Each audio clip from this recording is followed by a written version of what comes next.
تو میں ایک بات عرض کر رہا ہوں، آپ علیہ الصلوۃ والسلام کی زندگی ایک نمونہ ہے، جس رخ سے آپ دیکھیں گے آپ کی زندگی ایک اسوہ حسنہ ہوگی۔ چاہے وہ میدان جنگ میں دیکھیں آپ، صحابہ کرام فرماتے ہیں غزوہ حنین کا معرکہ تھا، دشمنوں نے تیر اندازی شروع کر دی، سب کے قدم اکھڑ گئے، لیکن آپ صلی اللہ علیہ وسلم اکیلے میدان جنگ میں تھے، اور آپ کی زبان پر ایک شعر تھا، انا النبی لا کذب انا ابن عبد المطلب، میں عبد المطلب کا بیٹا ہوں، میں سچا نبی ہوں، جھوٹا نبی نہیں ہوں، کہ میدان جنگ سے بھاگ جاؤں، تیروں کی بوچھاڑ ہے اور پیغمبر آخر الزمان کھڑے ہوئے ہیں۔ مدینہ میں افواہ آئی، دشمن نے حملہ کر دیا، آپ نے ابو طلحہ انصاری سے گھوڑا لیا، مجھے گھوڑا دو میں چکر لگاتا ہوں، پورے مدینہ کے اطراف میں چکر لگا کر آئے۔ آپ صلی اللہ علیہ وسلم نے فرمایا میں نے دیکھا ہے کوئی دشمن نے حملہ نہیں کیا، پریشان ہونے کی ضرورت نہیں۔ نشہد ان لا الہ الا اللہ وحدہ لا شریک لہ ونشہد ان محمدا عبدہ ورسولہ، اما بعد فاعوذ باللہ من الشیطان الرجیم، بسم اللہ الرحمن الرحیم، فبما رحمة من الله لنت لهم ولو كنت فظا غليظ القلب لانفضوا من حولك فاعف عنهم واستغفر لهم وشاورهم في الأمر فإذا عزمت فتوكل على الله إن الله يحب المتوكلين۔ وقال الله تبارك وتعالى في مقام آخر، لقد كان لكم في رسول الله أسوة حسنة لمن كان يرجو الله واليوم الآخر وذكر الله كثيرا۔ صدق اللہ العظیم۔ میرے انتہائی واجب الاحترام، قابل صد احترام بھائیوں، دوستوں اور بزرگوں، قرآن کریم میں اللہ رب العزت نے ارشاد فرمایا، لقد کان لکم فی رسول اللہ اسوۃ حسنہ، کہ نبی اکرم صلی اللہ علیہ وسلم کی زندگی تمہارے لیے ایک بہترین نمونہ ہے، ہر اس شخص کے لیے کہ جو اللہ پر، آخرت کی ذات پر، آخرت کے دن پر جو ایمان رکھتا ہو تو اس کے لیے بہترین نمونہ آپ صلی اللہ علیہ وسلم کا اسوہ حسنہ۔ تو یہ جملہ تو ہم سنتے رہتے ہیں کہ آپ صلی اللہ علیہ وسلم کی زندگی ہمارے لیے ایک بہترین مشعل راہ ہے، تو آپ نے زندگی کیسے گزاری؟ آپ صلی اللہ علیہ وسلم کے اخلاق، اعمال، معاشرت، چھوٹوں کے ساتھ آپ کا رویہ، بڑوں کے ساتھ آپ کا برتاؤ، آپ کی سخاوت، آپ کا قیام اللیل، آپ صلی اللہ علیہ وسلم کی شب بیداری، دشمنوں کے ساتھ حسن سلوک، تحمل مزاجی، بردباری، آپ کی نرمی اور شفقت، قادر ہو کر معاف کر دینا، اپنے تو اپنے غیروں کے ساتھ بھی حسن سلوک کرنا، تو آپ کی زندگی کے ایسے مشعل راہ، اصول اور رہنما کون کون سے ہیں؟ تو آج ان میں سے چند ایک کا تذکرہ ہوگا کہ ہم انہیں اپنی زندگی میں لے کر آئے کہ آپ صلی اللہ علیہ وسلم کا اسوہ حسنہ کس طرح ہے۔ سب سے پہلی چیز ہے نبی اکرم صلی اللہ علیہ وسلم کے عقائد میں استقامت۔ نبی اکرم صلی اللہ علیہ وسلم کی عقائد میں استقامت کتنی تھی کہ جب یہ مشرکین مکہ ابو طالب کے پاس آئے اور آ کر کہا کہ آپ اپنے بھتیجے کو سمجھائیے کہ یہ ہمارے بتوں کو، لات اور منات کو برا بلا کہتے ہیں، آپ ان سے کہو کہ ہمارے بتوں کو کچھ نہ کہے، اگر انہیں دولت چاہیے تو ہم انہیں دولت دینے کے لیے تیار ہیں، انہیں سرداری چاہیے تو ہم انہیں سردار بنا دیں گے، اور اگر یہ نکاح کرنا چاہیں تو عرب کی حسین اور جمیل لڑکی کے ساتھ ہم ان کا نکاح کرا دیں گے۔ یعنی دولت، سرداری، منصب، عہدہ، رشتہ جو چاہیے ہم اس کے لیے تیار ہیں، یہ اپنی دعوت سے صرف پیچھے ہٹ جائیں۔ ابو طالب نے آپ صلی اللہ علیہ وسلم کو بلایا۔ نبی اکرم صلی اللہ علیہ وسلم ابو طالب کے بھتیجے ہیں، تو انہوں نے کہا بھتیجے میرے پاس اس طرح مشرکین مکہ کے لوگ آئے تھے اور انہوں نے آ کر یہ تمہارے لیے ایک بہت بڑی بات رکھی کہ اگر تمہیں دولت چاہیے تو وہ دولت دیں گے، سرداری چاہیے سرداری دیں گے، رشتہ چاہیے رشتہ دیں گے، آپ اپنی دعوت سے پیچھے ہٹ جائیے۔ آپ صلی اللہ علیہ وسلم نے اس موقع پہ ارشاد فرمایا چچا جان اگر یہ لوگ میرے ایک ہاتھ پر سورج لا کے رکھ دیں، ایک ہاتھ پر چاند لا کے رکھ دیں، اور پھر یہ کہیں کہ محمد تو اپنی دعوت سے پیچھے ہٹ جا، تب بھی میں اپنے دین اسلام کی دعوت کو نہیں چھوڑوں گا۔ یعنی دولت پیسہ تو دور کی بات، اگر ان کے اختیار اور قدرت میں ہو، یہ سورج کو لا کر میرے ہاتھ پہ رکھ دیں، چاند کو لا کر دوسرے ہاتھ پہ رکھ دیں، یعنی ہر قسم کا ظلم کر دیں، تکلیف میں ڈال دیں، مشقتوں میں ڈال دیں، لیکن میں اپنی اس دعوت سے، دین اسلام سے پیچھے نہیں ہٹوں گا۔ تو آپ صلی اللہ علیہ وسلم کی یہ ہے عقائد میں استقامت۔ اس میں ہمارے لیے ایک اصول ہے کہ انسان پر جیسے بھی حالات آئیں، آزمائشیں، پریشانیاں آئیں، تو وہ کبھی بھی دین اسلام کو نہ چھوڑے، مذہب پر استقامت اختیار کرے، حالات کا مقابلہ کرے اور اللہ رب العزت سے نصرت اور مدد اللہ سے مانگتا ہی رہے۔ آپ صلی اللہ علیہ وسلم کی نماز کیسی تھی؟ ام المومنین حضرت عائشہ رضی اللہ تعالیٰ عنہ فرماتی ہیں آپ صلی اللہ علیہ وسلم راتوں کو قیام فرماتے، اتنا طویل قیام ہوتا تھا کہ آپ کے پاؤں مبارک پہ ورم آ جاتا تھا، آپ کے پاؤں سوج جاتے تھے۔ تو میں کہتی کہ یا رسول اللہ آپ اتنا قیام کیوں فرماتے ہیں؟ آپ صلی اللہ علیہ وسلم کے تو اگلے پچھلے سب گناہ معاف تھے، نبی اکرم صلی اللہ علیہ وسلم تو معصوم ہیں، فرمایا آپ اتنی عبادت کیوں فرما رہے ہیں؟ تو رسول اللہ صلی اللہ علیہ وسلم نے فرمایا عائشہ کیا میں اللہ کا شکر گزار بندہ نہ بنوں؟ میں اللہ کا شکر گزار بندہ بننا چاہتا ہوں۔ تو باوجود آپ کے معصوم ہونے کے پھر بھی آپ کا راتوں میں قیام اتنا طویل تھا۔ آپ صلی اللہ علیہ وسلم کی قرآن کریم کی تلاوت کے وقت کیفیت کیا ہوتی تھی؟ صحیح مسلم کی روایت ہے، رسول اللہ صلی اللہ علیہ وسلم نے حضرت عبداللہ ابن مسعود رضی اللہ تعالیٰ عنہ سے فرمایا عبداللہ تم میرے سامنے قرآن پڑھو۔ فرمایا یا رسول اللہ میں کیسے پڑھوں، قرآن تو آپ پہ نازل ہوا۔ آپ نے فرمایا نہیں آج میرا دل چاہتا ہے کوئی پڑھے اور میں سنوں۔ تو حضرت عبداللہ ابن مسعود رضی اللہ تعالیٰ عنہ نے تلاوت شروع کی، آپ صلی اللہ علیہ وسلم سن رہے تھے، اور جب پڑھتے پڑھتے فرمایا میں اس آیت پہ پہنچا فَكَيْفَ إِذَا جِئْنَا مِن كُلِّ أُمَّةٍ بِشَهِيدٍ وَجِئْنَا بِكَ عَلَى هَؤُلَاءِ شَهِيدًا، ہم ہر امت میں سے ایک گواہ لے کر آئیں گے اور آپ کو ساری امتوں پر گواہ بنا کر پیش کریں گے۔ فرمایا جب میں نے یہ آیت پڑھی اور میں نے سر اٹھا کر دیکھا تو رسول اللہ صلی اللہ علیہ وسلم کی آنکھوں سے آنسو بہہ رہے تھے۔ تو گویا جب قرآن کی تلاوت ہوتی تھی تو نبی اکرم صلی اللہ علیہ وسلم کی آنکھیں اشک بار ہو جاتی تھیں اور آپ کی آنکھوں سے آنسو بہتے تھے۔ رسول اللہ صلی اللہ علیہ وسلم کا راتوں کو قیام کتنا طویل تھا، صحیح مسلم کی روایت ہے اور مسند احمد کی، حضرت حذیفہ بن یمان رضی اللہ تعالیٰ عنہ فرماتے ہیں آپ صلی اللہ علیہ وسلم نے نماز شروع کی، میں نے آپ کے پیچھے نیت باندھ کر آپ کی اقتدا کی۔ آپ نے پہلی رکعت میں سورہ بقرہ تلاوت فرمانا شروع کی۔ فرمایا جہاں جنت کا تذکرہ آتا اللہ سے جنت مانگتے، جہاں جہنم کا ذکر آتا نبی اکرم صلی اللہ علیہ وسلم اللہ سے پناہ مانگتے، جہاں انعامات کا ذکر آتا اللہ سے سوال کرتے۔ بڑے ٹھہر ٹھہر کر اطمینان کے ساتھ آپ قرات کر رہے تھے۔ میں نے سوچا کہ آپ 100 آیتیں پڑھیں گے، رکوع کر دیں گے، لیکن آپ پڑھتے رہے یہاں تک کہ آپ نے ایک رکعت میں سورہ بقرہ تلاوت فرمائی۔ پھر آپ صلی اللہ علیہ وسلم نے سورہ آل عمران تلاوت فرمائی، اور پھر آپ نے سورہ نساء تلاوت فرمائی، اور ایک روایت میں سورہ مائدہ بھی تلاوت فرمائی۔ تو گویا 4 رکعتوں میں آپ صلی اللہ علیہ وسلم نے یہ 4 طویل صورتیں آپ نے تلاوت فرما دی۔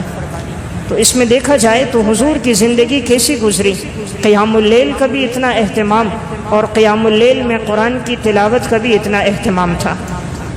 نبی اکرم صلی اللہ علیہ وسلم کی حالت اس وقت کیا ہوتی تھی جب آپ کے سامنے کوئی آدمی تکلیف اور پریشانی میں آتا، کوئی مصیبت میں اور کوئی حالات سے پریشان ہو کر آتا، آپ کی کیفیت کیا ہوتی؟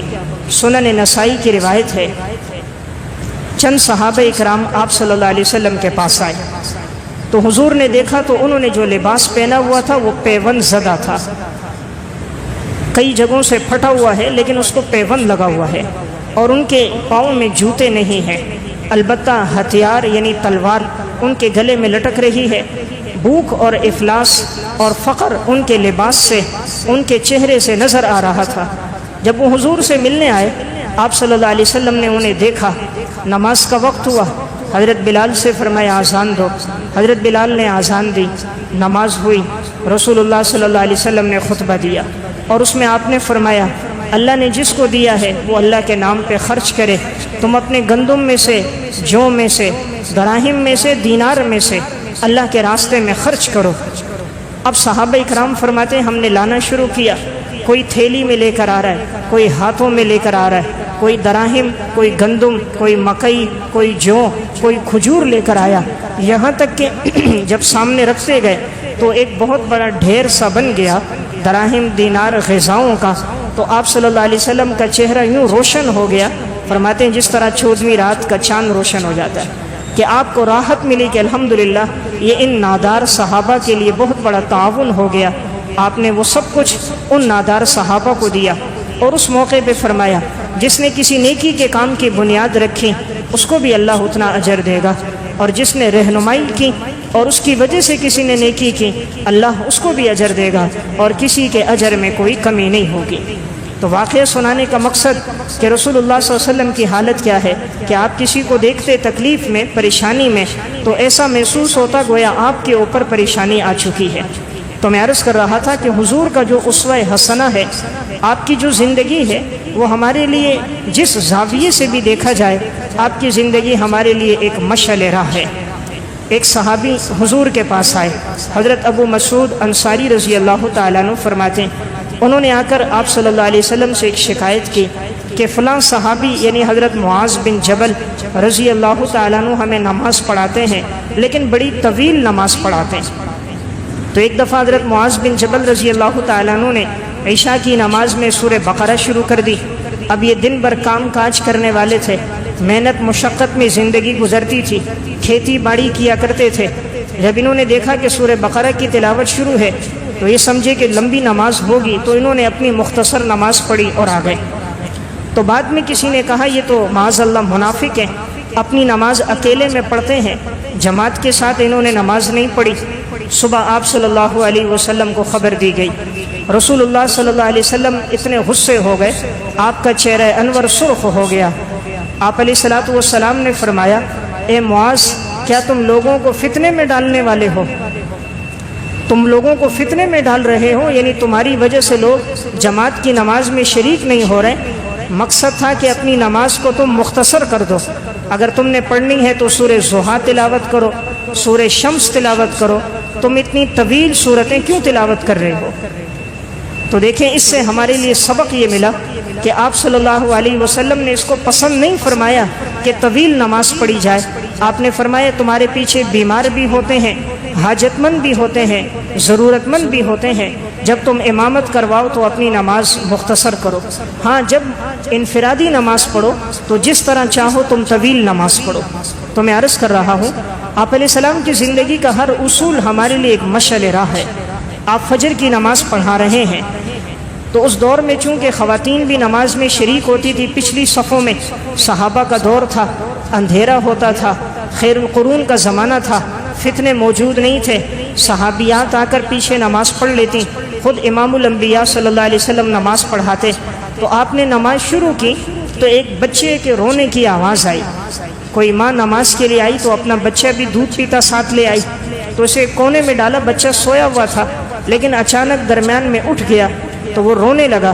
آپ صلی اللہ علیہ وسلم نے رونے کی آواز نماز میں سنی تو آپ نے نماز میں تخفیف کر دی، نماز آپ نے مختصر پڑھائی، حالانکہ فجر کی نماز تھی، آپ نے مختصر کر دی، اور پھر فرمایا کہ میرا دل چاہ رہا تھا طویل کروں لیکن میں نے بچے کے رونے کی آواز سنی تو مجھے احساس ہوا کہ اس کی ماں کو تکلیف ہوگی اپنے بچے کے رونے کی وجہ سے، اس لیے میں نے نماز کو مختصر کر دیا۔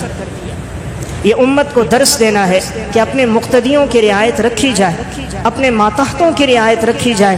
آپ علیہ السلام نے ہر موقع پر ہر ایک انسان کا لحاظ رکھ کر ہمیں زندگی گزارنے کا ایک اصول اور ایک طریقہ بیان فرمایا۔ ایک صحابی ہے زید بن سعنہ رضی اللہ تعالیٰ، المستدرک علی الصحیحین کی روایت ہے، یہ شروع میں یہود کے بہت بڑے عالم تھے، بعد میں اسلام لائے۔ ان کے اسلام لانے کا سبب یہ بنا، انہوں نے تورات میں 2 نشانیاں پڑھی تھیں کہ پیغمبر آخر الزمان کی ایک نشانی یہ ہوگی کہ ان کو جتنا بھی غصہ دلایا جائے تو ان کی تحمل مزاجی بردباری بڑھے گی، وہ غصے کا جواب غصے سے نہیں دیں گے، عفو و درگزر کے ساتھ وہ دیں گے۔ اور دوسری نشانی یہ کہ جتنی بدتمیزی بد اخلاقی کی جائے وہ پیغمبر معاف کرے گا، وہ بدلہ نہیں لے گا۔ اب یہ جو یہود کا بڑا عالم ہے کہتے ہیں میں نے یہ دیکھنے کے لیے کہ یہ نشانیاں اس پیغمبر آخر الزمان میں موجود ہیں یا نہیں، اتفاق سے ایک مرتبہ آپ صلی اللہ علیہ وسلم کھڑے تھے، کچھ صحابہ آئے، فرمایا یا رسول اللہ فلاں جگہ غلے کی ضرورت ہے لیکن وہاں غلہ موجود نہیں ہے، تنگ دستی ہے، آپ نے پیغام بھیجا کیا کچھ گھر میں ہے؟ گھر میں بھی نہیں تھا۔ حضرت علی رضی اللہ تعالیٰ عنہ کھڑے تھے، آپ نے پوچھا غلہ ہوگا؟ انہوں نے فرمایا یا رسول اللہ اتنا غلہ تو نہیں ہے۔ اتنے میں یہ جو یہودی عالم تھا اس نے کہا میرے پاس موجود ہے، اگر چاہیے تو میں آپ کو دے دیتا ہوں، تم مجھے بعد میں دے دینا۔ آپ صلی اللہ علیہ وسلم نے فرمایا ٹھیک ہے۔ آپ نے مدت طے کر دی اس کے ساتھ اور اس سے وہ غلہ لے لیا، اور جو ضرورت مند تھے آپ نے انہیں وہ غلہ دے دیا۔ ابھی مدت پوری نہیں ہوئی، پورے ہونے سے چند دن پہلے یہی یہود کا عالم یہ آیا، بھرے مجمع میں آپ صلی اللہ علیہ وسلم بیٹھے ہوئے ہیں، صحابہ اکرام ہیں، فوراً ہی آتے ہوئے سخت لہجے میں اور بڑے طنزیہ جملے استعمال کرتے ہوئے کہنے لگا کہ آپ پیغمبر ہیں اور میرا قرضہ نہیں دے رہے، حالانکہ آپ نے مجھ سے لیا تھا اور آج دیکھیں اتنا وقت ہو گیا آپ نے میرا قرضہ نہیں لوٹایا۔ آپ صلی اللہ علیہ وسلم نے فرمایا کہ مدت طے ہوئی تھی لیکن ابھی تو وہ مدت باقی ہے، جب وہ مدت ہو جائے گی تو آپ کا قرضہ ہم لوٹا دیں گے۔ اس نے کہا نہیں مجھے ابھی قرضہ چاہیے، میری رقم مجھے ابھی چاہیے۔ تو بڑے سخت جملے اس نے کہے۔ حضرت عمر رضی اللہ تعالیٰ عنہ نے تلوار نیام سے نکال دی، فرمایا یا رسول اللہ اجازت تو اس کا سر قلم کر دوں، جسے بات کرنے کا طریقہ نہیں آتا، چھوٹے بڑے کا فرق اس کی زندگی میں نہیں، کیسی بدتمیزی بد اخلاقی کر رہا ہے۔ آپ صلی اللہ علیہ وسلم نے فرمایا اسے کچھ نہ کہو، تو آپ نے اسے معاف کیا اور فرمایا کہ اس کا جو حق بنتا ہے اسے دے دو اور اس سے اچھے انداز میں دو۔ تو آپ نے دیکھا جو دراہم دینار آپ کے پاس تھے تو آپ نے وہ لیے، حضرت عمر سے فرمایا اس کی ادائیگی کرو، حسن اسلوبی کے ساتھ کرو۔ اب جب وہ حضرت عمر رضی اللہ تعالیٰ عنہ گئے اور جتنا اس کا قرضہ تھا جب اس کو ادا کیا تو وہ زید بن سعانہ جو بعد میں پھر ایمان لے کر آئے تو حضرت عمر سے کہنے لگے کہ آپ کو معلوم ہے میں نے سخت لہجہ کیوں اپنایا، میں نے بد اخلاقی کیوں کی؟ حضرت عمر نے فرمایا کیوں کی؟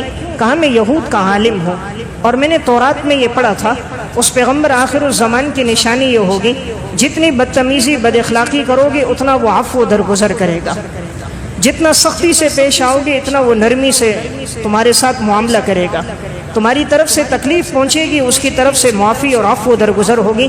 تو میں ان علامات کو دیکھنا چاہ رہا تھا، اسی لیے میں وقت سے پہلے آیا، میں نے بڑے مجمع میں سب کے سامنے آپ کو سخت الفاظ میں تنبیہ کی، لیکن آپ علیہ السلام نے مسکرا کر مجھے جواب دیا اور مجھے کوئی بات نہیں کی، تو وہ دونوں نشانیاں پوری ہو گئیں۔ اسی موقع پر زید بن سعانہ ایمان لے کر آ گئے۔ تو یہ ہے رسول اللہ صلی اللہ علیہ وسلم کی تحمل مزاجی۔ تو میں عرض کر رہا تھا آپ کی زندگی بہترین نمونہ ہے، انسان جس زاویے سے آپ علیہ السلام کی زندگی کو دیکھے تو اسے زندگی گزارنے کے اصول ملیں گے، چاہے وہ والد ہو، بیٹا ہو، چاہے وہ حکمران ہو، سیاستدان ہو، قاضی ہو، مسجد کا امام ہو، فیصلہ کرنے والا ہو، ہر اعتبار سے آپ کی زندگی کے رخ اور زاویے ہمارے سامنے۔ آپ علیہ الصلوۃ والسلام کا حضرات صحابہ کے ساتھ بھی کیسا تعلق تھا، کبھی اگر آپ سے کسی کو تکلیف پہنچتی آپ فوراً اس کو کہتے مجھ سے بدلہ لے لو۔ سنن ابی داؤد کی روایت ہے، حضرت اسید بن حضیر رضی اللہ تعالیٰ عنہ کہتے انصار میں ایک شخص تھے اور وہ بڑے مذاق کرنے والے تھے، آپ صلی اللہ علیہ وسلم کی مجلس میں آتے تب بھی کوئی بات کہہ دیتے مذاق میں، تو مسجد میں ایک تفریح ہو جاتی مجلس میں۔ تو ایک دفعہ انہوں نے کوئی بات کی تو آپ علیہ السلام ان کو خاموش کرنے کے لیے آپ کے ہاتھ میں ایک مسواک سی تھی تو آپ نے ان کے پہلو میں ماری ہلکی سی کہ بس کرو آپ، یعنی بہت تم نے تفریح کر دی۔ تو اب جیسے آپ نے اس کو کیا تو اس نے فوراً آگے سے کہا یا رسول اللہ آپ کے ہاتھوں سے مجھے تکلیف پہنچی ہے اور میں اپنا بدلہ لوں گا۔ آپ علیہ الصلوۃ والسلام نے فرمایا ٹھیک ہے، اپنے آپ کو پیش کیا، ہاں بھائی بدلہ لے لو۔ فرمایا یا رسول اللہ میرے پہلو پر اس وقت چادر نہیں تھی، اس دور میں تو قمیص نہیں ہوتی تھی، اوپر چادر ڈالتے تھے، جیسے آج احرام کی چادر اوپر ہوتی ہے نیچے تہبند ہوتا ہے، تو اوپر چادر تھی۔ تو کہا یا رسول اللہ اس وقت میرے ادھر چادر نہیں تھی، آپ کے جسم پر چادر ہے۔ آپ علیہ الصلوۃ والسلام نے اپنے پہلو سے چادر اوپر کر دی، فرمایا ہاں بھائی اپنا بدلہ لے لو۔ وہ صحابی فوراً پیچھے سے آیا، آپ کے پہلو کے ساتھ چمٹ گیا اور چومنے لگ گیا، بوسہ دینے لگ گیا اور آپ کی کمر مبارک کو اپنے سینے سے لگایا۔ فرمایا یا رسول اللہ میرا صرف یہی مقصد تھا، یعنی آپ کا جسم میرے جسم سے مس ہو جائے، ٹچ ہو جائے، شاید یہی میرے لیے نجات کا ذریعہ بن جائے۔ واقعہ سنانے کا مقصد یہ امام الانبیاء ہیں کہ جنہوں نے اپنے آپ کو خود بدلے کے لیے پیش کیا کہ اگر مجھ سے کوئی تکلیف ہے تو مجھ سے بدلہ لے لو۔ تو میں عرض کر رہا تھا حضور نے ایسی زندگی گزاری کہ آپ کی زندگی سے کبھی کسی کو تکلیف نہیں پہنچی۔ حضرت انس بن مالک رضی اللہ تعالیٰ عنہ آپ صلی اللہ علیہ وسلم کے 10 سال خادم رہے ہیں، 10 سال انہوں نے مدینہ میں آپ کی خدمت کی ہے۔ فرماتے ہیں کبھی ایسا نہیں ہوا کہ آپ صلی اللہ علیہ وسلم نے مجھے کبھی مارا ہو، اور کبھی نہیں فرمایا یہ کام کیوں کیا، اگر میں نے نہیں کیا تو فرمایا کیوں نہیں کیا، کبھی ایسا نہیں ہوا۔ یعنی آپ کا مزاج بھی کبھی نہیں بدلا، جب بھی بات کی بڑی نرمی کے ساتھ، بڑی محبت کے ساتھ بات کی۔ حضرت انس فرماتے ہیں ایک دفعہ آپ صلی اللہ علیہ وسلم نے مجھے ایک کام کے لیے بھیجا، اس وقت چونکہ یہ بھی بچے تھے تو بچے باہر کھیل رہے تھے، تو یہ بھی بچوں کے ساتھ کھیلنے میں مشغول ہو گئے۔ تو آپ صلی اللہ علیہ وسلم نے دیکھا کافی دیر ہو گئی، انس نہیں آیا۔ حضور جب باہر گئے تو دیکھا انس بن مالک بچوں کے ساتھ کھیل رہے تھے۔ آپ علیہ الصلوۃ والسلام نے پیچھے گردن پہ یوں ہاتھ رکھا۔ حضرت انس کہتے میں نے مڑ کے دیکھا تو حضور مسکرا رہے تھے۔ فرمایا انس میں نے تمہیں کس کام کے لیے بھیجا تھا؟ فرمایا رسول اللہ ابھی جاتا ہوں، کہا میں دوڑتا ہوا چلا گیا، لیکن آپ نے ایک جملہ نہ کہا کہ اتنی دیر ہو گئی میں نے تجھے بھیجا ہے، کیوں تاخیر ہو گئی؟ فرمایا آپ نے کوئی جملہ نہ کہا، صرف آپ نے میری گردن پہ ہاتھ رکھا، میں نے مڑ کے دیکھا، آپ نے مسکراتے ہوئے فرمایا۔ تو میں عرض کر رہا ہوں زندگی ہم نے گزارنی ہے آپ صلی اللہ علیہ وسلم کے اسوہ حسنہ پر۔ حضور کا اسوہ حسنہ اس طرح ہے، صحیح بخاری کی روایت ہے، حضرت انس بن مالک رضی اللہ تعالیٰ عنہ فرماتے ہیں ایک اعرابی شخص آیا، آپ صلی اللہ علیہ وسلم کے کندھے پر چادر تھی، تو اس نے اتنی زور سے آپ کی چادر کو کھینچا کہ وہ چادر دھاری دار تھی، اس پہ نقش و نگار تھا، تو کھینچنے کی وجہ سے آپ کی گردن پہ نشان پڑ گیا۔ آپ صلی اللہ علیہ وسلم نے مسکرا کے اس کی طرف دیکھا تو آپ مسکرانے لگے، حالانکہ بڑی سخت آپ کو تکلیف پہنچی اور اتنی سخت کہ گردن پہ نشان ہو گیا۔ آپ نے فرمایا ہاں بھئی کیا ہوا؟ اس اعرابی نے کہا آپ نے مال تقسیم کیا، سب کو اونٹ ملے، دراہم ملے، مجھے تو کچھ نہیں ملا، میرے لیے بھی حکم دیجئے کہ مجھے بھی ملے۔ تو آپ صلی اللہ علیہ وسلم نے فرمایا ہاں بھئی اگر کچھ ہے اس کو بھی دو، تو اس کو بھی دیا گیا، لیکن آپ نے بدلہ نہیں لیا۔ کہ مانگنے کا یہ انداز تو نہیں ہوتا، سوال کرنے کا یہ انداز تو نہیں کہ جس انداز سے انہوں نے کیا، لیکن پھر بھی آپ کی تحمل مزاجی آپ علیہ الصلوۃ والسلام نے اسے معاف فرمایا۔ تو میں عرض کر رہا تھا حضور کی زندگی جس نمونے میں آپ دیکھیں گے تو آپ علیہ الصلوۃ والسلام کی زندگی ہمارے لیے ایک مشعل راہ ہے۔ یہودیوں کے ساتھ بھی آپ کا برتاؤ اعتدال سے ہوتا تھا، صحیح بخاری اور مسلم کی روایت ہے، ایک موقع پر ایک یہودی بدبخت نے آپ علیہ الصلوۃ والسلام سے کہا السلام علیکم، یعنی معاذ اللہ آپ پر ہلاکت ہو، سام کا معنی آپ پر ہلاکت ہو۔ آپ صلی اللہ علیہ وسلم نے صرف وعلیکم فرمایا۔ ام المومنین حضرت عائشہ رضی اللہ تعالیٰ عنہ بیٹھی تھی، انہیں بڑا غصہ آیا کہ اس یہودی نے آپ صلی اللہ علیہ وسلم کی شان میں نازیبہ جملہ کہا۔ اس نے فوراً آگے سے کہا تم یہودیوں پر اللہ کا غضب ہو، اللہ کی لعنت ہو، تم پر ہلاکت ہو۔ آپ صلی اللہ علیہ وسلم نے حضرت عائشہ رضی اللہ تعالیٰ عنہ کی طرف دیکھا، آپ نے فرمایا عائشہ ان اللہ رفیق یحب الرفق، اللہ نرم مزاج ہے، نرمی کو پسند کرتا ہے، اللہ نرم مزاج ہے، نرمی کو پسند کرتا ہے، نرمی پر وہ دیتا ہے جو اللہ سختی پہ نہیں دیتا۔ فرمایا یا رسول اللہ آپ نے نہیں دیکھا انہوں نے کتنے سخت الفاظ میں بات کہی؟ آپ نے فرمایا میں نے جواب دے دیا، انہوں نے السلام علیکم کہا، میں نے وعلیکم کہا، بات پوری ہو گئی۔ اگر اس سے آگے بڑھ کر تم جواب دو کہ تم پر غضب ہو، لعنت ہو، تو گویا یہ حد سے تجاوز ہوگا۔ یعنی آپ کا معاملہ غیر مسلموں کے ساتھ بھی اعتدال کا تھا کہ رسول اللہ صلی اللہ علیہ وسلم کی زندگی کا وصف رہا، ہر موقع پر آپ کی زندگی میں اعتدال۔ تو میں ایک بات عرض کر رہا ہوں، آپ کی زندگی جو ہمارے لیے ایک نمونہ ہے، جس زاویے سے حضور کی زندگی دیکھیں گے آپ کو یہ بات نظر آئے گی۔ 3 صحابہ اکرام آئے، آپ صلی اللہ علیہ وسلم گھر میں موجود نہیں تھے، تو پردے کے پیچھے سے ازواج مطہرات سے پیغام دے کر یہ بات پوچھی گئی کہ آپ صلی اللہ علیہ وسلم کے راتوں کا قیام کے بارے میں، آپ کے اعمال اور تلاوت کے بارے میں۔ جب ان تک یہ خبر پہنچی تو پھر وہ فرمانے لگے حضور تو بخشے بخشائے معصوم ہیں، ہم کہاں آپ صلی اللہ علیہ وسلم تک پہنچ سکتے ہیں؟ تو ایک نے کہا آج کے بعد میں ساری رات قیام کروں گا، آرام نہیں کروں گا، ساری رات تہجد پڑھوں گا۔ دوسرے نے کہا آج کے بعد میں ساری زندگی روزہ رکھوں گا اور کبھی افطاری نہیں کروں گا الا یہ کہ بہت بیمار ہو جاؤں۔ تیسرے نے کہا میں شادی نہیں کروں گا، ساری زندگی عبادت میں گزاروں گا۔ اب ان تینوں نے یہ جملہ کہا۔ آپ صلی اللہ علیہ وسلم جب واپس آئے آپ کو خبر دی گئی، 3 صحابہ اکرام آئے تھے، جب آپ کی عبادت اور معمولات انہیں بتائے گئے تو ان میں سے ایک نے کہا میں ساری زندگی روزہ رکھوں گا، افطاری نہیں کروں گا، ایک نے کہا ساری رات قیام کروں گا، آرام نہیں کروں گا، اور ایک نے کہا میں شادی نہیں کروں گا۔ آپ صلی اللہ علیہ وسلم آئے، آپ نے خطبہ دیا، آپ نے ارشاد فرمایا تم میں سب سے زیادہ اللہ سے ڈرنے والا میں ہوں، سب سے زیادہ پرہیزگار میں ہوں، لیکن میں روزہ بھی رکھتا ہوں، افطاری بھی کرتا ہوں، میں راتوں کو قیام بھی کرتا ہوں، آرام بھی کرتا ہوں، اور میں نکاح بھی کرتا ہوں، اور یہ میری سنت ہے، اور جو حضور کی سنت سے اعراض کرے وہ مجھ سے نہیں۔ تو گویا آپ صلی اللہ علیہ وسلم نے اعتدال کا درس دیا کہ یہ کہنا کہ میں ہمیشہ پوری رات قیام کروں گا، اتنی انسان کی طاقت نہیں ہے، اتنا انسان کے بس میں نہیں ہے، اس لیے آپ نے فرمایا آرام بھی کرو، کچھ حصہ رات کو عبادت بھی کرو۔ یہ کہ ساری زندگی روزے رکھوں گا، آپ نے فرمایا نہیں، روزے بھی رکھو، افطاری بھی کرو۔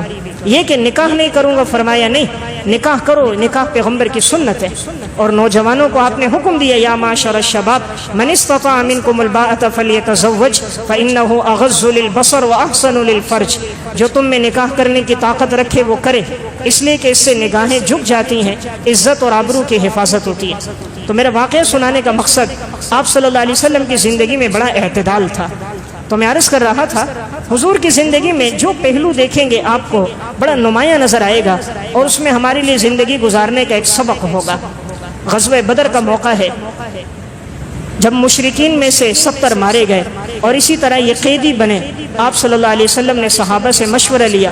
حضرت ابوبکر صدیق رضی اللہ تعالیٰ عنہ کی رائے تھی، آپ صلی اللہ علیہ وسلم کی بھی اپنی رائے تھی کہ ان سے فدیہ لے کر ان کو چھوڑ دیا جائے۔ اس کا یہ فائدہ بھی تھا کہ تاکہ اس فدیے کی رقم سے مسلمانوں کو فائدہ پہنچے گا، دوسرا ہو سکتا ہے بعد میں انہی میں سے کئی لوگ اسلام لے کر آ جائیں، اور وہی ہوا، بہت سارے لوگ پھر بعد میں کچھ حدیبیہ میں، کچھ فتح مکہ کے موقع پر، کچھ اس کے بعد اسلام بھی لے کر آئے۔ تو آپ صلی اللہ علیہ وسلم نے فرمایا فدیہ لے آؤ، ہر ایک آدمی اپنا فدیہ دے اور اسے چھوڑ دیا جائے گا۔ اب آپ صلی اللہ علیہ وسلم کے داماد تھے ابو العاص، یہ حضرت زینب رضی اللہ تعالیٰ عنہ کے شوہر ہیں، آپ صلی اللہ علیہ وسلم کی بیٹی حضرت زینب ان کے شوہر ہیں۔ تو چونکہ اس وقت یہ ممانعت نہیں تھی کہ غیر مسلم سے نکاح حرام ہو، یہ ممانعت اور یہ حکم شریعت کا بعد میں آیا تھا۔ اب جب سب کی طرف سے مکہ سے فدیے آئے، ہر ایک کی رہائی کے لیے کسی نے دراہم، کسی نے دینار بھیجے، کسی نے غلہ، کسی نے ساز و سامان بھیجا، تو اسی میں ابھی یہ آپ علیہ الصلوۃ والسلام دیکھ رہے تھے کس کی طرف سے کیا فدیہ آیا اور اس کو رہائی مل رہی تھی۔ اتنے میں آپ نے دیکھا کہ ایک ہار تھا، اور کسی کوئی لے کر آیا کہ یہ آپ کی بیٹی حضرت زینب رضی اللہ تعالیٰ عنہ نے ہار دیا ہے کہ اس کے بدلے ابو العاص کو رہا کر دیا جائے، جو آپ صلی اللہ علیہ وسلم کے داماد حضرت زینب کے شوہر ہیں۔ تو آپ علیہ السلام کی بیٹی حضرت زینب نے اپنا ہار بھیجا کہ یہ ہار لے لیا جائے اور اس کے بدلے ابو العاص کو رہا کر دیا جائے۔ حضور نے جب وہ ہار دیکھا آپ پہ رقت طاری ہو گئی، آپ علیہ الصلوۃ والسلام کی آنکھوں سے آنسو بہنے لگ گئے۔ آپ کو وہ منظر یاد آیا کہ یہ وہ ہار تھا جو ام المومنین حضرت ختیجہ رضی اللہ تعالیٰ عنہ کے گلے میں تھا۔ جس وقت انہوں نے اپنی اس بیٹی حضرت زینب کو رخصت کیا تھا تو ام المومنین نے یہ ہار نکال کر اپنی بیٹی زینب کے گلے میں ڈالا تھا۔ آج حضور کی یہ بیٹی اپنے شوہر کی رہائی کے لیے اپنے گلے کا ہار اس نے بھیجا تھا۔ آپ علیہ السلام نے وہ ہار دیکھا، آپ کو وہ منظر یاد آیا، گھر والی کی محبت، رفاقت یاد آئی، زندگی کا وہ ساتھ یاد آیا، بیٹی کی تنہائی یاد آئی کہ مکہ میں وہ اکیلی ہے اور آج یہ داماد قید ہو کر آیا۔ آپ علیہ السلام کی آنکھوں میں آنسو آ گئے۔ صحابہ نے پوچھا یا رسول اللہ کیا ہوا؟ فرمایا یہ ہار میری بیٹی نے بھیجا ہے، اگر تم لوگ راضی ہو تو ایسا کر دیتے ہیں ابو العاص کو ویسے رہا کر دیں، یہ ہار میں ان کے لیے واپس بھیج دیتا ہوں۔ یہ ہار ختیجہ نے زینب کے گلے میں ڈالا تھا، اور ابو العاص سے کہیں گے کہ وہ بیٹی زینب کو مدینہ بھیج دے، بس یہ اس کے لیے شرط لگا لیں گے کہ وہ زینب کو مدینہ بھیج دے اور یہ ہار ہم زینب کو واپس بھیج دیں، کیا خیال ہے؟ سب صحابہ نے فرمایا یا رسول اللہ بالکل ٹھیک ہے، ہم سب اس پہ راضی ہیں۔ تو دیکھیں آپ چاہتے تو خود بھی فیصلہ کر سکتے تھے، لیکن آپ نے صحابہ کے مشورے سے فیصلہ کیا، آپ نے صحابہ سے رائے لینے کے بعد فیصلہ کیا۔ تو دیکھیں حضور کی زندگی کیسی ہے، آپ صلی اللہ علیہ وسلم کا معاملہ اپنی اولاد کے ساتھ ہو، غیر کے ساتھ ہو، ہمیشہ عدل کے ساتھ معاملہ رہا ہے۔ حضرت فاطمہ رضی اللہ تعالیٰ عنہ آپ صلی اللہ علیہ وسلم کے ہاں آئیں، اتفاق سے حضور گھر میں نہیں تھے۔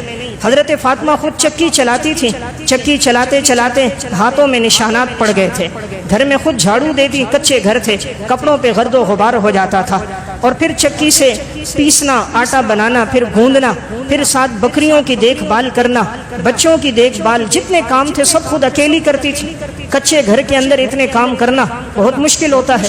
تو ایک موقع پر آپ صلی اللہ علیہ وسلم کے پاس غلام آئے، تو حضرت فاطمہ آئیں، حضور گھر پہ نہیں تھے، حضرت عائشہ رضی اللہ تعالیٰ عنہا تھی۔ حضرت عائشہ نے پوچھا فاطمہ کیسے آنا ہوا؟ فرمایا حضور ہیں؟ فرمایا نہیں ہے۔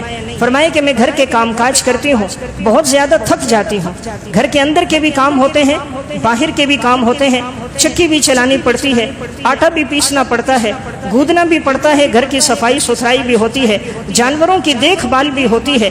مجھے حضرت علی نے بتایا کہ حضور کے پاس کچھ غلام آئے ہیں، تو میں نے کہا میں آپ کے پاس چلتی ہوں، اگر ایک غلام مل جائے تاکہ باہر کے جو کام کاج ہوں گے وہ غلام کر دے گا تو تھوڑی سہولت ہو جائے گی۔ حضرت عائشہ رضی اللہ تعالیٰ عنہ نے فرمایا جب حضور آ گئے تو میں آپ کا پیغام پہنچا دوں گی۔ آپ صلی اللہ علیہ وسلم تشریف لائے، حضرت عائشہ نے پیغام پہنچایا، آپ کی بیٹی فاطمہ آئی تھی یا رسول اللہ، انہوں نے چاہا کہ غلام انہیں مل جائے۔ رسول اللہ صلی اللہ علیہ وسلم رات کا وقت تھا، گئے۔ حضرت فاطمہ حضرت علی رضی اللہ تعالیٰ عنہ گھر میں ہیں۔ آپ صلی اللہ علیہ وسلم آئے، دونوں ایک دائیں طرف ایک بائیں طرف ہے، آپ درمیان میں بیٹھے۔ آپ نے فرمایا بیٹی فاطمہ مجھے خبر ملی ہے، تم جس مقصد کے لیے آئی تھی مجھے پتہ چلا ہے، اور میں تمہیں ایک وظیفہ دے رہا ہوں، 33 مرتبہ سبحان اللہ، 33 مرتبہ الحمدللہ، 34 مرتبہ اللہ اکبر پڑھا کرو، اور جب تم بستر پہ لیٹنے آؤ یہ وظیفہ پڑھ کے تم سو جایا کرو۔ تو اس وظیفے کی حکمت محدثین نے یہ نقل کی ہے کہ آدمی جتنا بھی تھکا ماندہ ہو اور اس کو پڑھ لے تو دن بھر کی تھکاوٹ دور ہو جاتی ہے، جب وہ صبح اٹھتا ہے تو حشاش بشاش ہوتا ہے اور اللہ تعالیٰ اسے راحت عطا فرماتا ہے۔ تو آپ علیہ الصلوۃ والسلام نے اپنی بیٹی کو وظیفہ دیا اور آپ نے فرمایا جو غلام آئے تھے تم سے زیادہ مستحق لوگ موجود ہیں، یعنی صحابہ میں بہت سے ایسے ہیں جو نادار ہیں، بدر کے صحابہ، احد کے صحابہ، بہت سے فقیر ہیں، تنگ دست ہیں، صفہ والے ہیں، بہت سے ایسے جو یتیم ہیں، بہت سی عورتیں بیوہ ہیں، فاطمہ وہ تم سے زیادہ مستحق ہیں۔ آپ علیہ الصلوۃ والسلام نے غلام انہیں دیے، اپنی بیٹی کو نہیں دیا۔ یہ آنے والی امت کو درس دینا تھا۔ امام الانبیاء کی صاحبزادی، جنت کی عورتوں کی سردار، سیدۃ نساء اہل الجنہ، حسنین کی والدہ، علی کی زوجہ، نبی کی لخت جگر، لیکن پیغمبر کا قانون عدل۔ آپ نے فرمایا باقی لوگ زیادہ مستحق ہیں، آپ نے غلام ان میں تقسیم کی، اپنی بیٹی کو وظیفہ عطا فرمایا۔ تو میں ایک بات عرض کر رہا ہوں، حضور زندگی گزار کے ہمیں ایک رخ دے کے چلے گئے۔ آج ہماری زندگیاں، ہم سب اپنی اولادوں کو نوازتے ہیں۔ آج کے ہمارے سیاستدان بھی ایک ایک بیٹے کو اربوں روپے دے کے جا رہے ہیں، ان کے اکاؤنٹوں میں اتنی دولت، رعایا کے پاس کھانے کے لیے کچھ نہیں، وہ بھوک کی وجہ سے خودکشیاں کر رہے ہیں، اور ان کے گھوڑے بھی مربے کھا رہے ہیں، اور ان کے علاج بھی امریکہ اور یورپ میں ہو رہے ہیں، ان کی تعلیم بھی برطانیہ میں ہوتی ہے، سوئٹزرلینڈ میں ان کی جائیدادیں بنتی ہیں۔ جس پیغمبر کا ہم کلمہ پڑھ رہے تھے اس پیغمبر کی بیٹی کے ہاتھوں پر چکی چلاتے چلاتے چھالے پڑ گئے تھے۔ تو میں ایک بات عرض کر رہا ہوں، آپ علیہ الصلوۃ والسلام کی زندگی ایک نمونہ ہے، جس رخ سے آپ دیکھیں گے آپ کی زندگی ایک اسوہ حسنہ ہوگی۔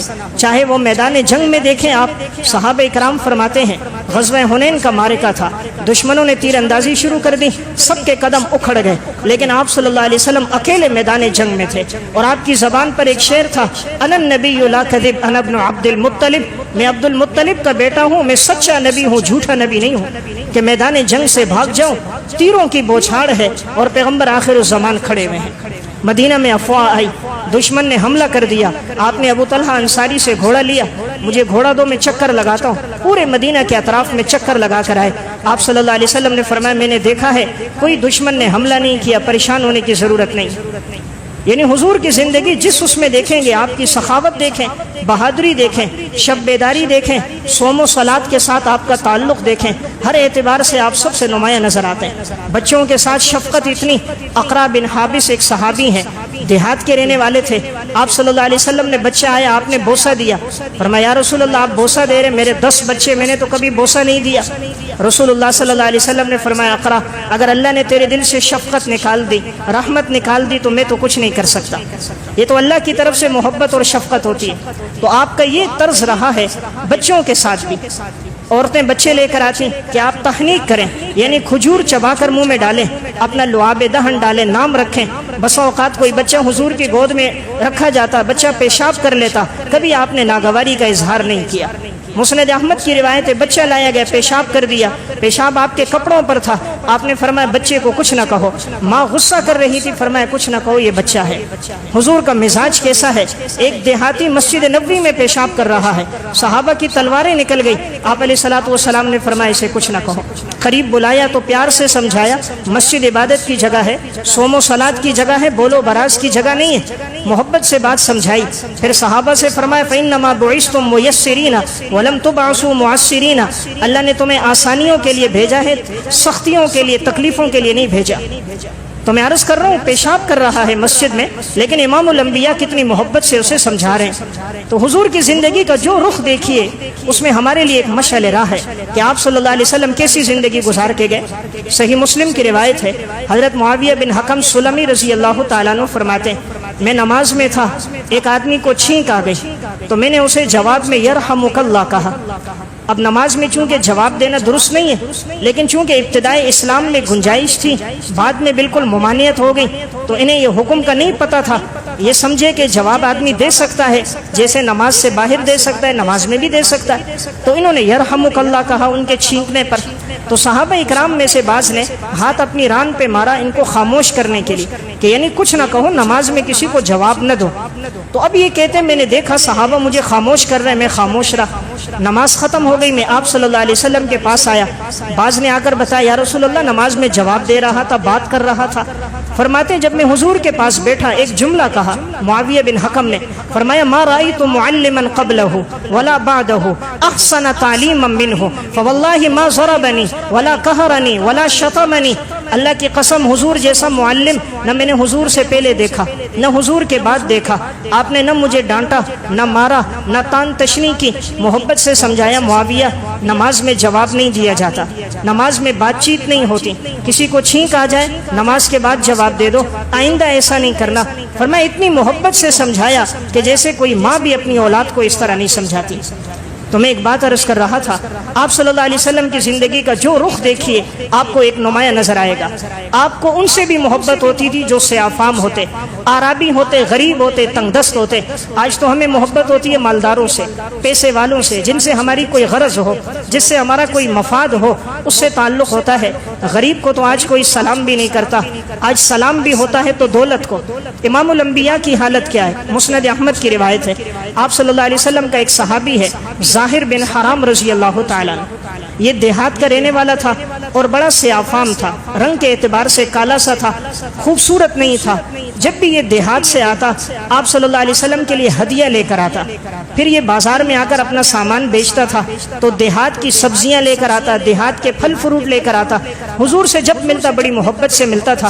آپ فرماتے تھے ظاہر ہمارے لیے دیہات کی اشیاء لاتے ہیں، ہم ظاہر کو شہر کی اشیاء دے دیتے ہیں۔ ایک دفعہ ظاہر بن حرام بازار میں بیٹھے ہیں، خرید و فروخت کر رہے ہیں، چادر بچھائی ہوئی زمین پہ بیٹھے ہیں، جو سبزیاں لے کر آئے وہ بیچ رہے ہیں۔ آپ صلی اللہ علیہ وسلم پیچھے سے آ گئے، ظاہر بن حرام نے دیکھا نہیں تھا، حضور ان کے پشت کے پیچھے سے آئے، ان کے بغلوں کے نیچے سے ہاتھ لے کر آپ نے ان کی آنکھوں کے اوپر ہاتھ رکھ دیے۔ آپ نے آنکھوں پہ ہاتھ رکھے تو وہ اپنے آپ کو چھڑانے لگے کہ کون ہے، تو اب ان کو محسوس ہوا کہ یہ آپ صلی اللہ علیہ وسلم ہے۔ تو ظاہر بن حرام نے اپنی پشت کو اور پیچھے کیا تاکہ آپ کے جسم کے ساتھ میرا جسم مس ہو جائے۔ پہلے تو چھڑانے کی کوشش کی، جب پتہ چلا حضور ہے تو یہ تو بڑی سعادت، امام الانبیاء کا جسم میرے جسم سے ٹچ ہو جائے۔ ظاہر بن حرام نے اپنا جسم پیچھے کیا، آپ صلی اللہ علیہ وسلم نے ان کی آنکھوں پہ ہاتھ رکھے ہیں، ان کے ساتھ آپ خوشطبی فرما رہے تھے۔ آپ نے فرمایا ظاہر ہم تمہیں فروخت کریں گے، کون تمہیں خریدے گا؟ فرمایا یا رسول اللہ، آنکھوں میں آنسو آ گئے صحابی کے، یا رسول اللہ میری قیمت بہت کم ہوگی، میں تو سیافام ہوں، کالا ہوں، تو میری قیمت بہت کم ہوگی اگر مجھے آپ فروخت کریں گے۔ آپ نے فرمایا ظاہر اللہ کے ہاں تیری بڑی قیمت ہے، انسانوں کے ہاں تیری قیمت ہو نہ ہو، اللہ کے ہاں تیری بڑی قیمت ہے۔ انسان ظاہر کو دیکھتے ہیں، رب باطن کو دیکھتا ہے، انسان صورت کو دیکھتا ہے، خدا دل کو دیکھتا ہے۔ تو میں عرض کر رہا ہوں آپ کو سیافام سے بھی محبت تھی، آپ علیہ الصلوۃ والسلام غریبوں سے آپ کو زیادہ تعلق رہا۔ آپ کے ایک صحابی ہیں جلیبیب رضی اللہ تعالیٰ عنہ، الاستیاب فی معرفت الاصحاب میں مسند احمد میں واقع ہے. یہ صحابی حضور کے پاس آئے. یہ بھی سیاہ فام تھے, دیہات کے رہنے والے تھے, نہ اپنا گھر تھا, نہ مکان تھا, نہ کاروبار تھا, نہ کوئی دولت اور منصب تھا, اور رنگ کے اعتبار سے بھی سیاہ تھے, اس لیے کوئی رشتہ بھی نہیں دیتا تھا. آپ صلی اللہ علیہ وسلم کے پاس ایک دن آئے. حضور نے فرمایا جلیبیب نکاح ہوا ہے. فرمایا یا رسول اللہ کون مجھے رشتہ دے گا؟ آپ نے فرمایا مجھے پتہ چلا ہے انصار کے فلاں گھر کے اندر ایک رشتہ ہے, تو تم ایسا کرو تم وہاں جاؤ, ان کو بتانا مجھے آپ صلی اللہ علیہ وسلم نے بھیجا ہے, اگر وہ مناسب سمجھیں تو اپنی بیٹی کا نکاح تمہارے ساتھ کرا دیں گے. حضرت جلیبیب چلے گئے. سادگی کا دور تھا. دروازے پر دستک دی. لڑکی کا والد باہر نکلا. ہاں بھائی کیسے آنا ہوا؟ کہا میں رسول اللہ صلی اللہ علیہ وسلم کے پاس گیا تھا, آپ نے مجھ سے رشتے کے بارے میں پوچھا, میں نے کہا رشتہ نہیں ہوا, حضور نے مجھے ادھر بھیجا ہے, مناسب سمجھے تو اپنی بیٹی کا نکاح میرے ساتھ کر دیں. اب والد نے جب دیکھا, وہ تو پہچانتے تھے علاقے میں غریب تنگ دست آدمی, عہدہ منصب مال کچھ نہیں, سر چھپانے کی جگہ کوئی نہیں, حسن و جمال بھی کوئی نہیں. وہ اندر گئے, گھر والی سے بات کی کہ کیا کریں, جلیبیب آیا ہے, انہوں نے کہا کہ حضور نے ان کو بھیجا ہے اور ہماری بیٹی کا رشتہ, بیٹی بھی نہایت خوبصورت اور باقرہ, تو آپ کی کیا رائے, کیا کیا جائے؟ تو عورت تو بہرحال عورت ہوتی ہے, وہ آپس میں بات کرنے لگی کہ بھئی ان کو ہم کیسے رشتہ دیں, اس کے پاس تو جگہ ہی کوئی نہیں ہے, کہاں ٹھہرائے گا, پیسہ نہیں, دولت نہیں. اب یہ میاں بیوی آپس میں باتیں کر رہے ہیں. اتنے میں بیٹی نے بات سن لی کہ جلیبیب کو آپ صلی اللہ علیہ وسلم نے بھیجا ہے. بیٹی نے آواز دی اپنی والدہ کو, اماں جان اگر آپ صلی اللہ علیہ وسلم نے بھیجا ہے تو میں رشتے پہ راضی ہوں, حضور نے بھیجا ہے میں رشتے پہ راضی ہوں. تو اب ان سے کہا گیا وہ تو سیافام ہے. فرمایا میں راضی ہوں اس پر, اللہ مجھے ضائع نہیں کرے گا, اگر امام الانبیاء نے بھیجا اس میں خیر ہوگی. جب ماں باپ نے دیکھا ہماری بیٹی رشتے پہ راضی ہے, حضور کے پاس گئے, یا رسول اللہ ہماری بیٹی راضی ہے. آپ صلی اللہ علیہ وسلم نے اس موقع پر ہاتھ اٹھا کر دعا فرمائی. آپ نے اس لڑکی کے لیے دعا کی کہ یا اللہ اس کی زندگی میں راحت عطا فرما, اے اللہ اس کے مال اور دولت میں برکتیں عطا فرما. اللہ نے ایسا نوازا, الاستیاب میں ایسا نوازا, مدینہ میں اس لڑکی سے زیادہ پھر مالدار کوئی نہیں تھا. اللہ نے اتنی دولت پھر دی اس کو, اتنے دراہم اور دینار دیے, سب وہ تقسیم کرتی تھی. حضور کے رشتے پہ راضی ہو گئی. آپ علیہ الصلوۃ والسلام کی دعا سے اللہ نے پریشانیاں ختم کر دی, مال اور دولت سے نواز دیا. یہی جلیبیب آخر شہادت کیسے ہوئی؟ صحیح مسلم فضائل میں روایت ہے, غزوے میں شریک ہوئے, لڑتے رہے, آپ علیہ السلام کا دفاع کرتے رہے, آخر یہ شہید ہو گئے. حضور نے فرمایا جلیبیب کو دیکھو وہ کہاں ہے. تلاش کیا گیا تو نہیں ملے. کہا زخمیوں میں دیکھا, زخمیوں میں نہیں, شہیدوں میں دیکھا تو مل گئے. سب طرف آدمی جتنے کفار مرے ہوئے, درمیان میں جلیبیب شہید ہیں. آپ کو اطلاع دی گئی, رسول اللہ صلی اللہ علیہ وسلم خود آئے. صحیح مسلم کے الفاظ ہیں, آپ نے ان کے جسم کو اپنے ہاتھوں میں اٹھایا. جب تک قبر تیار نہیں ہوئی, وہ سیافام جس کے پاس سر چھپانے کی جگہ نہیں, جس کے پاس کھانے کے لیے کچھ نہیں, جس کو کوئی سلام نہیں کرتا, راستے میں آ جائے منہ پھیر دیتا ہے, امام الانبیاء نے اپنے بازوؤں میں اٹھایا. جب تک قبر تیار نہیں ہوئی آپ کے ہاتھوں میں جلیبیب تھے اور آپ نے اپنے ہاتھوں سے قبر میں اتارا. یہ آنے والی امت کو درس دیا, تمہارے پیغمبر کو غریبوں سے محبت ہے, تمہارے پیغمبر کو ناداروں سے تعلق تھا, مفلسوں کے ساتھ دیتے تھے. آج تو ہم کہتے ہیں ساتھ نہیں بٹھاؤ جراثیم نہ لگ جائیں.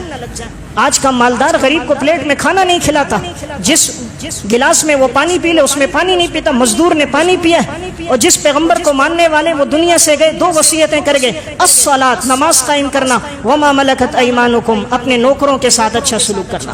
ہمارے پیغمبر کا آخری جملہ جب دنیا سے گئے ہیں وہ ہے وما ملکت ایمانکم اپنے ماتحتوں کے ساتھ, نوکروں کے ساتھ اچھا سلوک کرنا.